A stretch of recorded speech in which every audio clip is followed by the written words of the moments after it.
queridos amigos, estamos aqui hoje para conversar um pouquinho sobre o tema Sentimentos Fraternos. Meu nome é Isabela Martins e essa vai ser a nossa temática de hoje. Bom, quando a gente pensa em sentimentos fraternos, nada mais apropriado para esse momento em que a gente vive, aonde a gente, vivendo essa onda dessa pandemia, a gente percebe quanto fraternos nós somos, quando a gente está em situações adversas. O quanto aquilo que nos acomete faz ressurgir em nós os bons sentimentos, as boas ações, Então, para a gente começar a refletir sobre esse tema, eu gostaria que cada pessoa conseguisse, aí do outro lado, imaginar uma paisagem de algum lugar que gostaria muito de estar, que gostaria muito de visitar. Alguma coisa que te traz paz, que te traz alegria. E aí, quando você pensa nessa paisagem, ela pode estar ali em movimento ou estática, mas provavelmente ela parece vazia. É como se fosse aquela imagem que você cultiva, de repente, de uma praia, de uma montanha, uma fazenda. E aí ela pode ser alterada a depender das coisas que vão acontecer dentro, desse local que você imaginou. A primeira situação é que o local já não será o mesmo se você estiver lá, se você estiver só. Então, se você imagina ir para um determinado país, fazer uma determinada viagem, e você vai fazer essa viagem só, ela vai te remeter certas sensações, certos sentimentos. Mas se você estiver, de repente, nessa viagem, viajando com os seus familiares, com seus filhos, com o amor da sua vida, alguém que você goste muito, provavelmente essa viagem ela vai ter um outro sentido, um outro significado. Mas se também nessa mesma paisagem extremamente agradável você se encontrar numa situação de perigo, se você passar por certas adversidades, isso também te modifica. E aí a gente precisa entender o quanto essas interferências modificam a gente e o quanto a gente é capaz de alterar os sentimentos que nós temos pelas coisas ou pelas pessoas ou aquilo que nós temos dentro de nós mesmos, a depender das experiências que a gente vai vivendo. E aí eu te perguntaria, o que afinal de contas move você?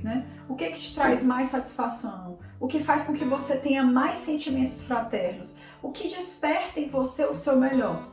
E aí você pode dizer que o que desperta em você o seu melhor é quando você faz coisas para si mesmo. Você pode dizer que o que te move, que o que desperta são quando você se sente em uma situação de perigo. Ou você pode dizer que as pessoas que você ama são aquilo que realmente te move a caminhar, te move a progredir.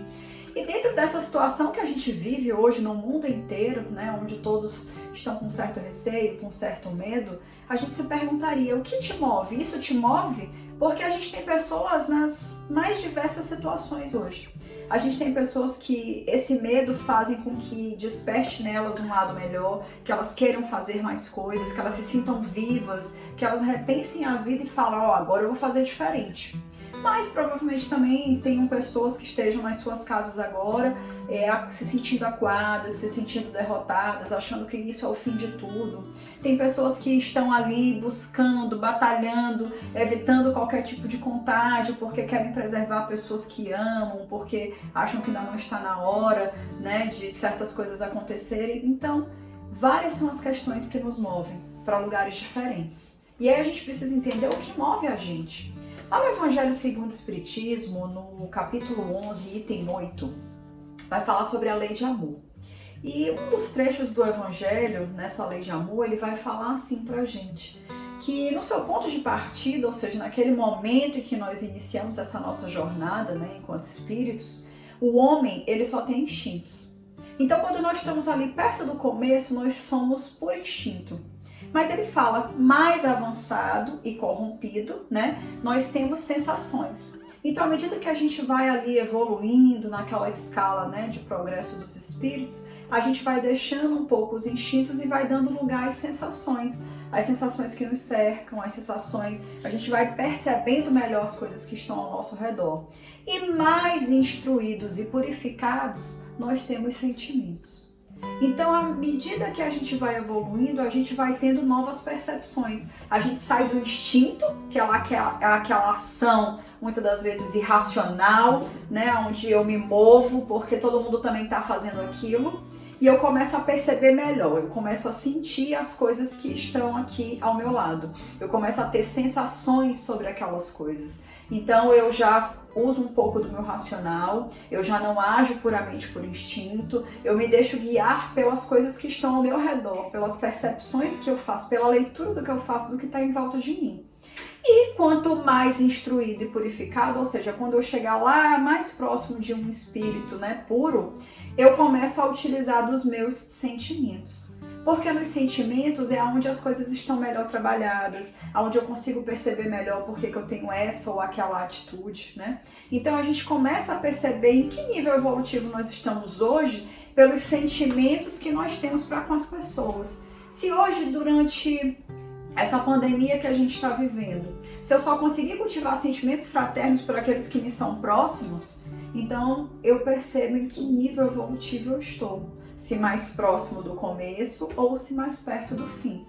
Tudo fazendo essa leitura, né, dessa percepção. Se o que tem me feito agir é uma coisa instintiva, então eu estou estocando isso, fazendo aquilo mesmo que passe, né, por cima de outra pessoa, significa que eu estou agindo instintivamente. Se eu já estou conseguindo perceber melhor as coisas ao meu redor, então eu já estou num outro nível evolutivo, eu já evoluí alguma coisa. E se eu estou começando a ter sentimentos, se eu cultivo bons sentimentos, se ao invés de entrar nessa paranoia, eu começo a entrar em prece, a me recolher, a fazer com que as pessoas ao meu redor também se sintam mais confiantes, porque Deus, né, proverá, Deus cuidará de tudo, então significa que eu já estou num estado mais avançado. E aí a gente pode então entender um pouquinho melhor sobre isso, dizendo assim: o instinto, ele é aquele impulso que faz um animal executar inconscientemente atos adequados às necessidades de sobrevivência. Então, quando eu estou agindo pensando unicamente na minha sobrevivência, eu estou agindo instintivamente. Quando eu ajo com uma sensação, né? A sensação, ela refere-se ao processo em que a informação, ela é interpretada pelo cérebro com o auxílio de sistemas sensoriais. Então, quando eu deixo o meu racional entrar no processo, quando eu começo a racionalizar as coisas, eu estou deixando que o mundo das sensações faça parte daquele momento. E quando eu ajo com os sentimentos, né? Quando eu penso as coisas por um estado afetivo positivo, né? E aí a gente percebe em que momento evolutivo nós estamos, né?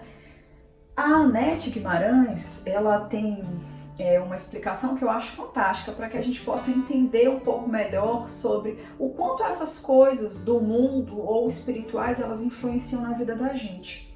Ela coloca essa escala evolutiva como dentro de uma figura, vamos imaginar, como um retângulo, por exemplo.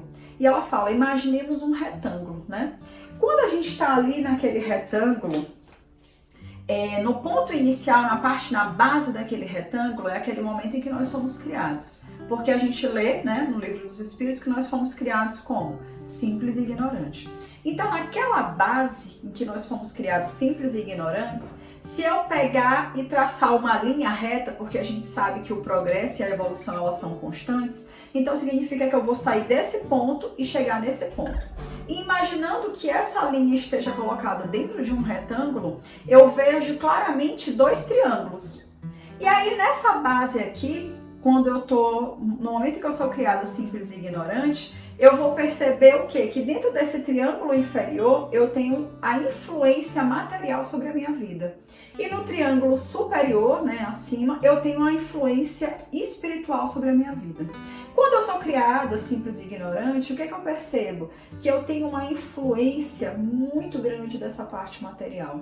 E à medida que eu evoluo, eu vou equilibrando a influência entre a matéria e o espírito.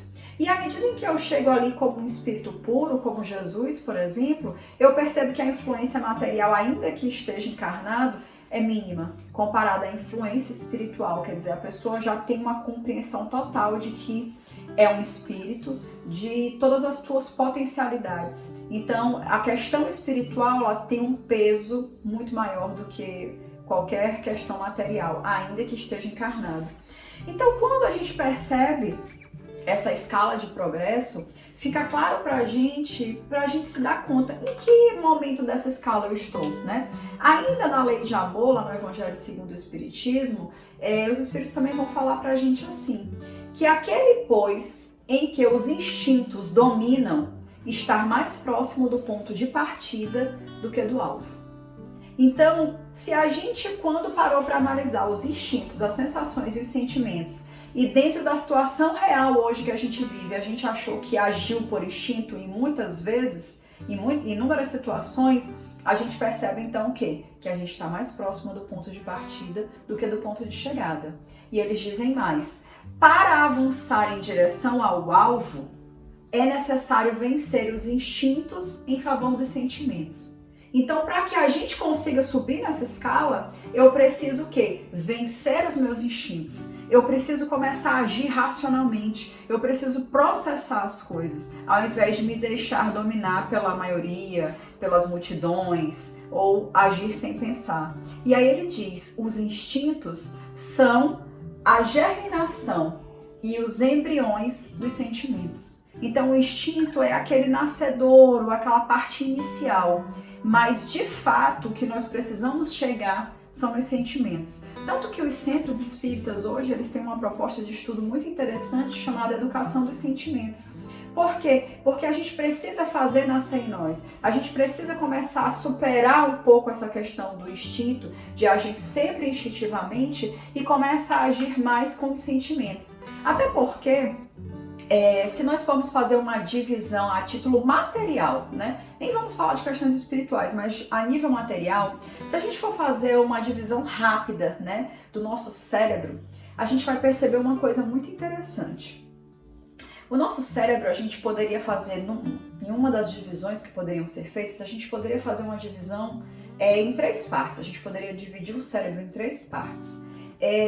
Mas vamos falar de 2 em principal, né? Que a gente teria, por exemplo, um cérebro que a gente chama de cérebro reptiliano, que é aquela parte mais interna do cérebro, tá?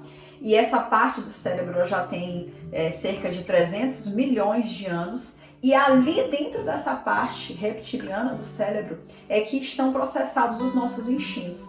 É dali que vem aquele sentimento de que quando a gente vê um certo perigo, a gente simplesmente corre, a gente não racionaliza se aquilo é uma brincadeira, se é uma coisa real. Então, nesse momento, a gente está agindo com essa parte do cérebro. Mas a gente tem uma outra parte do cérebro, né, que a gente chama ainda de arqueocórtex, que é uma parte antiga e tal, ou a gente também poderia chamá-lo de paleomamífero, né? Ou seja, todos os mamíferos já possuem essa parte, né, cerebral. E aí nessa parte a gente tem também as emoções.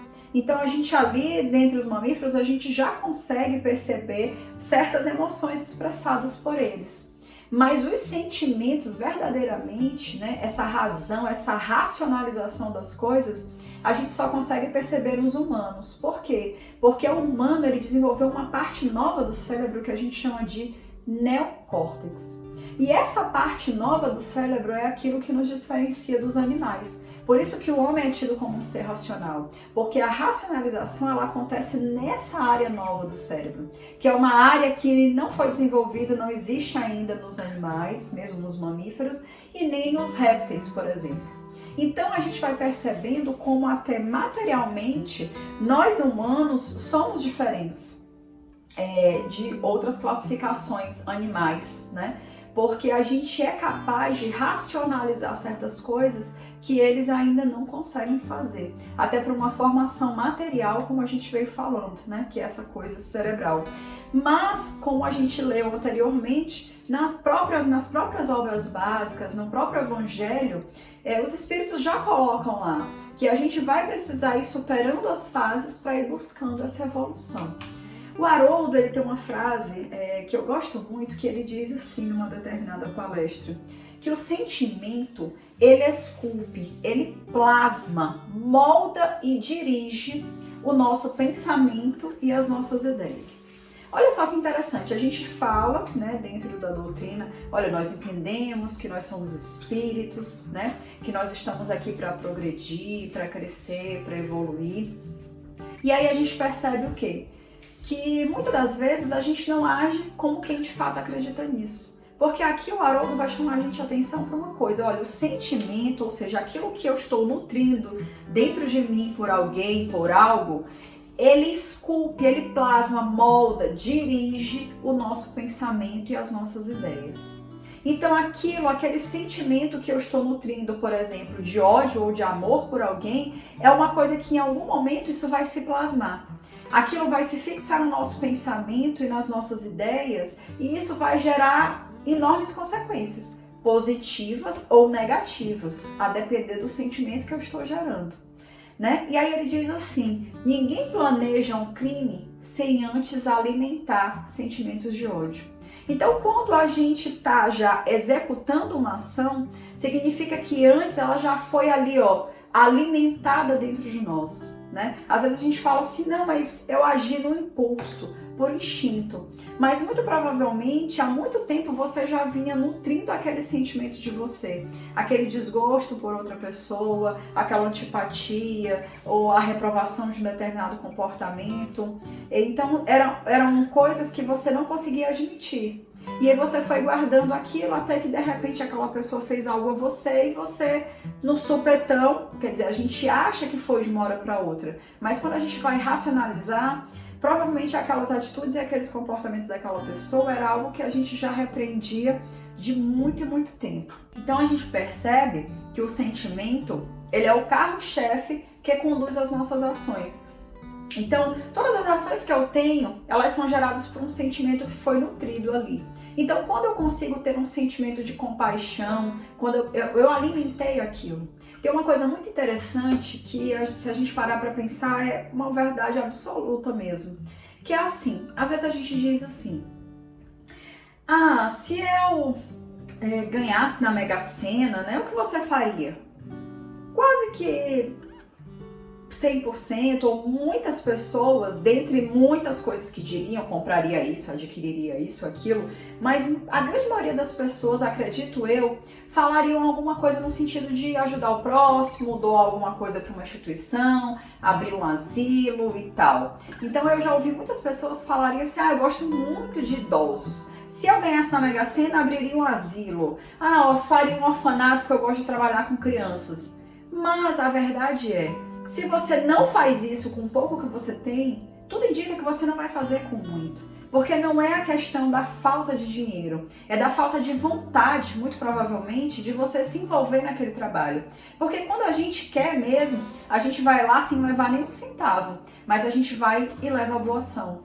A gente vai lá e começa a nutrir aquilo. Se você faz com pouco, com certeza quando você tiver muito, você também fará. É aquela mesma ideia que Jesus tenta nos explicar quando ele fala da parábola dos talentos, né? O que ele faz no final daquela parábola? Ele divide os talentos, né, entre os servos, e aí ele divide os talentos entre nós. E aí depois ele vem tomar conta, né, prestar, para que a gente preste conta daquilo que nos foi emprestado, daqueles talentos. E aí o que acontece? Algumas pessoas multiplicam esse talento e outras pessoas não fazem absolutamente nada com ele. E o que acontece no final da parábola? Aquele que não conseguiu fazer nada com aquele talento lhe é retirado e é dado para quem? Para quem fez algo. E na vida é exatamente assim. Às vezes a gente quer falar, por exemplo, como agora, sobre sentimentos fraternos, mas eu não consigo cultivar isso de uma hora para outra. Não é numa palestra que eu vou ter um estalo e dizer, não, realmente agora chegou o momento de amar o próximo, de fazer algo pelo próximo. É uma coisa que a gente precisa ir cultivando. Os sentimentos são algo que precisam ser cultivados dentro de nós para que depois a gente possa exteriorizar. Mas uma boa notícia. A gente também não precisa adquirir todos os sentimentos, né, ou os bons sentimentos de uma vez só. Às vezes a gente talvez se cobre muito porque a gente diz assim, mas eu queria ser uma pessoa melhor, eu não queria falar mal de ninguém, eu gostaria de ser uma pessoa mais caridosa, de ser uma pessoa mais bondosa, e eu não consigo. Bom, de fato, conseguir juntar todas essas qualidades de uma vez só é algo que parece assim um tanto quanto difícil. Porém, a gente precisa entender que ao buscar adquirir uma única qualidade, se a gente buscar cultivar dentro da gente um único bom sentimento, a gente pode ficar despreocupado, porque inevitavelmente outros bons sentimentos virão decorrentes desse. Quer ver? Se hoje, por exemplo, eu decidi que eu simplesmente não vou mais fazer julgamentos, tipo, quando alguém vier me contar alguma coisa sobre alguém, eu não vou mais emitir um juízo de valor sobre aquilo. Eu posso até ouvir, mas não emitirei uma opinião, eu não farei um julgamento quanto àquilo ali. Se eu decidir unicamente fazer isso, parece assim que a única coisa que eu quero é evitar o julgamento. Mas juntamente com isso, eu acabo me tornando uma pessoa mais benevolente. Eu acabo me tornando uma pessoa mais indulgente, eu começo a ver bondade. E aí eu começo a ouvir e ao invés de simplesmente verbalizar, eu começo a raciocinar. Ah, mas será que fulano não fez isso? Porque tal e tal coisa? Será que eu não faria igual? Será que eu faria diferente do que ele está fazendo? Então, entendendo isso, né?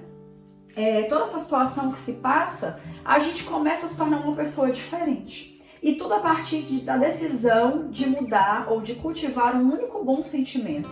Então, Isabela, é possível? Sim. E quando a gente menos se der conta, a gente vai perceber que a gente já conseguiu ali modificar muita coisa na vida da gente através de uma única boa ação. Isso é plenamente possível. Tem também certas coisas que a gente precisa estar atento. Então, por exemplo, o Haroldo chama a gente para essa necessidade daquilo que a gente está pensando, daquilo que a gente está plasmando, né? Porque isso terá, né, uma consequência nas nossas ações futuras, né? Do que nos aguarda lá adiante. Então, uma coisa que a gente precisa ter muito em mente é a necessidade de vigiar aquilo que a gente sente. Então, a primeira coisa que a gente precisa estar atento para vigilância sobre aquilo que eu sinto. Então não é aquilo que eu falo, não é aquilo... Não, a primeira coisa é, que sentimento eu estou tendo? Então, quando eu me aproximo de determinadas pessoas, quando eu me envolvo num determinado trabalho, que sentimento eu estou ali nutrindo? Por quê? Porque eu preciso vigiar os meus sentimentos, porque os meus sentimentos dirigem o meu pensamento. Aquilo que eu sinto vai dirigir aquilo que eu penso. Então, seria mais ou menos assim. Eu sinto dentro de mim uma mágoa muito grande. Eu acho que determinadas pessoas me fizeram mal na infância e eu cultivo uma mágoa. Então essa mágoa vai me acompanhar. Então, em geral, os pensamentos que eu vou ter vão ser baseados nessa experiência de mágoa que eu tenho dentro de mim. E isso vai fazer com que eu julgue todas as coisas a partir daí, através dessa perspectiva. Então a primeira coisa que eu preciso vigiar é o meu sentimento. Por quê? Porque o meu sentimento vai pesar naquilo que eu penso. Mas depois eu também preciso, depois de trabalhar isso, eu também preciso vigiar os meus pensamentos. Por quê? Porque os meus pensamentos se tornarão palavras, né? E aí eu preciso vigiar as minhas palavras, porque um dia as minhas palavras se tornarão ação. Então aquilo que eu penso, eu acabo verbalizando, eu acabo colocando em palavras. E às vezes a gente diz assim, mas eu falei sem querer. Mas por que eu falei sem querer? Porque a boca fala do que o coração está cheio. Então aquilo que eu estou nutrindo, que eu estou pensando, eu acabo em algum momento verbalizando. Só que eu também preciso ter cuidado com aquilo que eu falo. Por que eu preciso ter cuidado com aquilo que eu falo? Porque em algum momento aquilo que eu falo vai se tornar uma ação na minha vida. A tendência é essa. Se eu falo tanto que vou fazer tal coisa, na hora que eu tiver a oportunidade. Então aquilo que eu vou falando uma hora vai se tornar uma ação, fato. Mas eu preciso também estar vigilante com relação às minhas ações. Por quê? Porque eu repito tanto uma ação que ela acaba se tornando o quê? Um hábito na nossa vida. E aí depois que as coisas se tornam hábito, né? Todo mundo que já tentou mudar um hábito sabe o quão difícil isso pode ser. Então a gente precisa ter um controle maior sobre aquilo que a gente faz, porque aquilo que a gente faz vai ditar os nossos hábitos. E por que eu preciso estar atenta para os meus hábitos, para aquilo que eu faço sempre? Porque aquilo que eu faço sempre vai ditar quem eu sou, vai ditar o meu caráter. Então, se eu faço repetidas vezes uma determinada coisa, se eu tenho repetidas vezes uma ação, eu vou passar a ser reconhecida por aquela ação. Então, se eu sou uma pessoa que eu faço muito bem aos outros, se eu cuido, né, das pessoas, se eu tenho boas atitudes para com o próximo, aquilo se torna um hábito que eu não consigo mudar. Engraçado é que ontem, assistindo um filme que falava sobre a epidemia, tinha um personagem muito interessante. Ele era bombeiro no filme. E ao longo do filme inteiro tinham várias situações em que ele largava tudo, ele abdicava de se salvar para salvar as pessoas. Numa determinada altura do filme, eu fiquei pensando, não, esse cara tá de molecagem, né? Ele não vai deixar de fugir, de escapar dessa situação, porque tem umas pessoas que já estavam infectadas e poderiam ser salvas por ele, no sentido assim, de ser salvas ali naquele momento, mas que não iam ser salvas em definitivo. E, no entanto, o filme inteiro, o cara vai deixando muitas e muitas vezes de se salvar para salvar o próximo. Eles colocam muitas vezes em perigo para salvar o próximo. E não eram só aquelas pessoas que ele amava, porque no filme mostrava ele tendo uma relação, um certo amor platônico por uma personagem, e se apega à filha dessa personagem também, mas você percebia que em determinados momentos do filme, ele também deixava elas de lado para salvar outras pessoas. Então, fazendo uma reflexão e pensando sobre o poder das nossas ações, a gente percebe que ele a todo momento se sentia realmente como a profissão dele colocava, que era de bombeiro, naquela necessidade de a todo momento salvar pessoas. E ele dizia que ele nasceu para aquilo, ele vivia para aquilo e aquele era o trabalho dele, aquela era a missão dele e que ele não poderia deixar ninguém para trás. Enquanto ele estivesse vendo que alguém poderia viver, poderia sobreviver graças a ele, ele faria de tudo. E é interessante a gente perceber isso, porque sem querer a gente vai fazendo inúmeras pequenas ações e quando a gente vê, essas inúmeras pequenas ações se tornaram uma coisa gigantesca. E quando a gente percebe, quando a gente para analisar, quando a gente faz, sabe, um exame de mergulhar dentro da gente, de se autoconhecer, a gente vai perceber que de fato aquilo ali, a soma de todas aquelas pequenas ações é exatamente a soma que faz ser quem nós somos. Então, todas as pequenas ações que eu faço me tornaram a pessoa que eu sou hoje. Então, a gente precisa vigiar esses hábitos, né? Porque eles vão formar o nosso caráter. E por último, a gente precisa vigiar o nosso caráter. Por quê? Porque o nosso caráter traça o nosso destino. Então, coisas que nós vivemos hoje que a gente fala, mas eu não entendo por que eu estou passando por isso. Vamos fazer uma reflexão? Vamos fazer um mergulho voltando a tudo que a gente disse? Eu não entendo por que eu estou passando por isso hoje. Será? Vamos pensar aqui no meu caráter, quem eu sou verdadeiramente. Eu não consigo perceber quem eu sou verdadeiramente. Vamos ver nossos hábitos. Qual é o hábito que eu tenho? Eu cultivo sentimentos fraternos ou eu cultivo maus sentimentos? Eu já estou começando a entender. Eu já sei mais ou menos, mas eu não tenho certeza se isso já é um hábito. Bom, então vamos analisar que ações eu tenho feito repetidamente. Eu tenho feito muitas boas ações, eu tenho visitado as pessoas, eu tenho procurado demonstrar o meu amor por elas, ou não, eu tenho tido muitos sentimentos de vingança, eu tenho tido muitas ações onde eu aproveito para, devolver para o próximo o que ele fez para mim. E aí a gente vai observando as ações que a gente vem tendo. E aí, ainda assim, se a gente disser, não, mas as coisas estão equilibradas, eu não consigo perceber bem. Então, para um dia só para pensar nas coisas que você fala. O que você tem falado? O que você tem colocado para fora? O que você tem externado? Isso vai dizer muito sobre você. Mas ainda que você não perceba isso, perceba o que está dentro do seu pensamento. Porque na hora que você parar para ver, para analisar o que você está pensando, você vai conseguir chegar no âmago da questão. O que você sente? Quais os sentimentos que você tem dentro de você? Quando você vê tudo isso, todo esse caos que parece estar à nossa volta, quais os sentimentos que você tem? É de confiança? É de que Deus está conosco, porque Deus não nos abandona, Deus é um Pai misericordioso? Ou eu tenho um sentimento de revolta, de angústia, de irritação, de mágoa, de ressentimento, de por que Deus fez isso comigo? Então, se a gente para pensar, a gente percebe que Deus nos deu oportunidades. Mas quem faz verdadeiramente qualquer coisa com nós mesmos somos nós, a partir do cultivo de um sentimento. Por isso a necessidade de hoje vir aqui falar sobre esses sentimentos fraternos.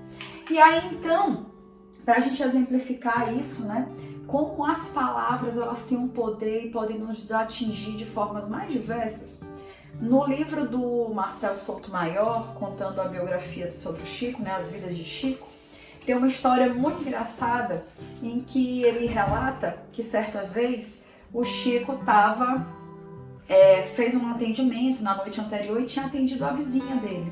E que no dia seguinte ele tinha combinado com ela, que ele tinha prescrito uma receita, né? através do Dr. Bezerro, algo assim. E ele havia feito essa receita e falou para ela que no dia seguinte, antes dele ir para o trabalho, ele explicaria para ela como, né, fazer o uso daquela medicação. E aí ela então ficou ansiosa, esperando por isso. E quando foi na manhã seguinte, quando ele foi sair para o trabalho, essa vizinha pegou e chamou ele, Chico, Chico! E aí ele já saiu um pouco atrasado. E ele falou assim, não, minha irmã, agora eu não vou poder. Quando eu voltar do trabalho, você me cobra novamente que eu vou te explicar como é que você usa. E aí ela ficou um pouco baixa, cabisbaixa, e quem aparece para o Chico? Emmanuel, né? Como sempre. E aí Emmanuel então aparece para o Chico e fala assim, Chico, volte lá. Você prometeu a ela que explicaria antes de ir para o trabalho. Mas Emmanuel, eu vou me atrasar. Não tem problema, Chico. Não vai durar 5 minutos essa explicação. Volte lá e diga a ela como fazer uso da receita. E aí o Chico, meio contrariado, deu meia volta, foi lá novamente na vizinha. Vou explicar logo. Pegou a receita, explicou como é que ela deveria fazer uso do medicamento e tudo mais, e se afastou. E quando o Chico se afastou, a vizinha gritou, Chico, vá com Deus! E aí então Emmanuel diz para o Chico, vire que eu vou te mostrar o que acabou de acontecer. E aí então quando o Chico vira para a vizinha e ela fala as palavras vá com Deus, ele percebe vindo, né, daquela frase, daquelas palavras, saem da boca dela pontos de luz, algo, sabe, uma névoa brilhante, e chega até ele e adentra, e ele tem aquela sensação de bem-estar, aquela sensação prazerosa, sabe? Quando a gente fez algo de bom para alguém e a pessoa se sente verdadeiramente agradecida, foi isso que ele sentiu naquele momento. Aquela onda de felicidade, de amor invadiu ele. E ele falou assim, você percebeu, Chico, como as palavras, né, têm poder? Aí o Chico, ainda impressionado, balançou a cabeça e Emmanuel então concluiu a lição dizendo, agora, Chico, você imagina, se você não tivesse feito e ela tivesse gritado, ainda que em pensamento, vá com o diabo, o que não teria vindo para você? Então a gente começa a perceber, a partir de exemplos como esse, que as palavras proferidas pela gente, ela tem um alcance. E ela tem um alcance e um impacto na vida da gente.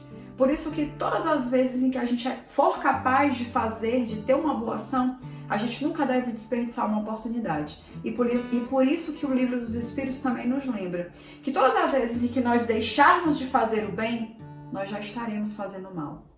Né? Porque todas as vezes em que a gente não age no bem, isso já é um mal por si mesmo. Então que a gente busque cultivar esses bons sentimentos. E aí, a Joana também, Joana de Cusa no caso, né, que seria a mesma Joana de Ângeles, no livro Boa Nova, Humberto de Campos, através da psicografia do Chico, ele traz na passagem que fala sobre Joana de Cusa uma indagação muito interessante, né, do livro Boa Nova, que ela pergunta assim, por que motivo, né, Deus não impõe a sua verdade e o seu amor aos tiranos da terra? Ela indaga Jesus sobre isso. Por que Deus não vem logo e tira todas as pessoas tiranas da terra? Não entendo por que não existe logo essa limpeza. E aí ela vai ainda, né, naquele momento de revolta, de angústia, e diz assim para Jesus, por que Deus não fulmina com um raio o conquistador desalmado que espalha a miséria e a destruição com as forças sinistras da guerra? Por que não existe logo, né, essa possibilidade de Deus dizimar todos aqueles que, na nossa visão, não são merecedores? Eis então que Jesus, na sua humildade e simplicidade, responde para ela dizendo, a sabedoria celeste não extermina as paixões, transforma-as. Então Deus não veio para exterminar ninguém, para fazer uma limpeza ou nada do tipo. A gente precisa entender que essa mudança de mundo, essa mudança de momento em que nós vivemos, ela não vai acontecer como um extermínio, ela vai acontecer através de uma transformação. Uma largata não vira uma borboleta porque ela estalou os dedos e saiu de largata e virou borboleta. Não houve um extermínio da largata, houve uma transformação daquela largata em borboleta. Então, como é que a gente pode buscar fazer essa transformação? Como é que eu posso deixar de ser uma largata? Como é que eu posso deixar de ser uma pessoa que cultiva maus sentimentos para ser uma pessoa que tem bons sentimentos dentro de mim? E aí eu posso pensar em algumas alternativas, como a gente vai sugerir. Uma delas é que a nossa necessidade de mudança de paradigma. A gente precisa mudar os paradigmas da vida da gente. A gente precisa começar a pensar diferente, a cultivar bons sentimentos e fazer com que a gente passe a ver as coisas com outros olhos, com os olhos do amor, com os olhos do perdão, com os olhos da caridade. Isso sim vai fazer com que a gente tenha grandes mudanças na nossa vida.